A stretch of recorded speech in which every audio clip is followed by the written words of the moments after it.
Recognize the ranking member of the full committee, Mr. Raskin from Maryland, for 5 minutes of questions. Thank you, Chairman Wenstrup and Mr. Ruiz, for this important hearing.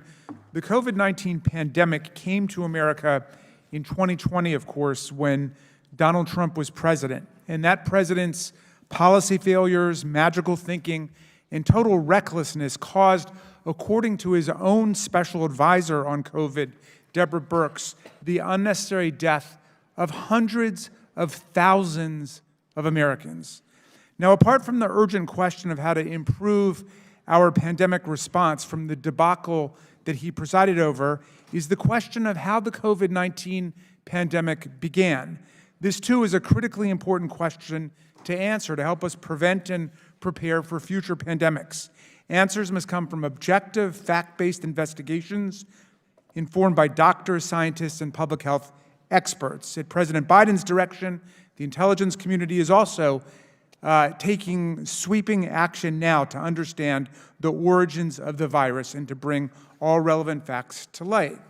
Whatever the origins of COVID-19, whether it is bats or bureaucrats, no finding will ever exonerate or rehabilitate Donald Trump for his lethal recklessness in mismanaging the crisis in America, which cost us more than 1 million lives. Indeed, if COVID was actually the product of a lab leak or the worst bioweapon of mass destruction ever invented, as some have argued, and obviously we don't have the scientific evidence to say any of this yet, it would not only not remove Donald Trump's culpability, it would only deepen his culpability in the most profound way. Now, why do I say that?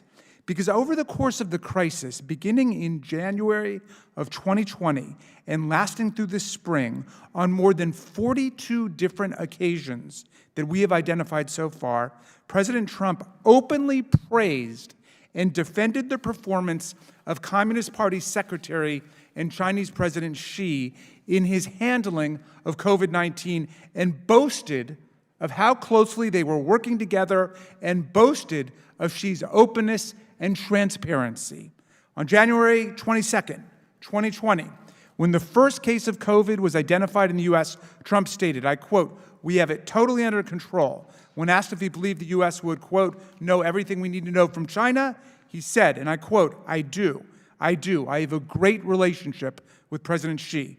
January 24th, he posted on Twitter, quote, "China has been working very hard to contain the coronavirus. The United States greatly appreciates their efforts and transparency. It will all work out well. In particular, on behalf of the American people, I want to thank President Xi." March 21, in a briefing, he assured us China has been working very hard to contain the coronavirus. He added, "The United States greatly appreciates their efforts and transparency. It will all work out well." March 27th, he posted on Twitter, "Just finished a very good conversation with President Xi of China, discussed in great detail the coronavirus that is ravaging large parts of the planet. China has been through much and has developed a strong understanding of the virus. We are working closely together. Much respect." Because of time, I'm just giving the committee a tiny taste of Donald Trump's fawning, starstruck, sycophantic embrace of everything the Chinese government was telling him in 2020, but I will happily offer a lot more for any colleagues who think that the hunt for the origins will somehow absolve the last administration for telling Americans that COVID would magically disappear at Easter time, or everybody should just take hydroxychloroquine, or refusing to wear a mask, or never developing a national plan to defeat the disease. Whether it was bats or leaks or bureaucrats who caused it, Donald Trump was the biggest apologist in the United States of America for President Xi and the Chinese Communist Party.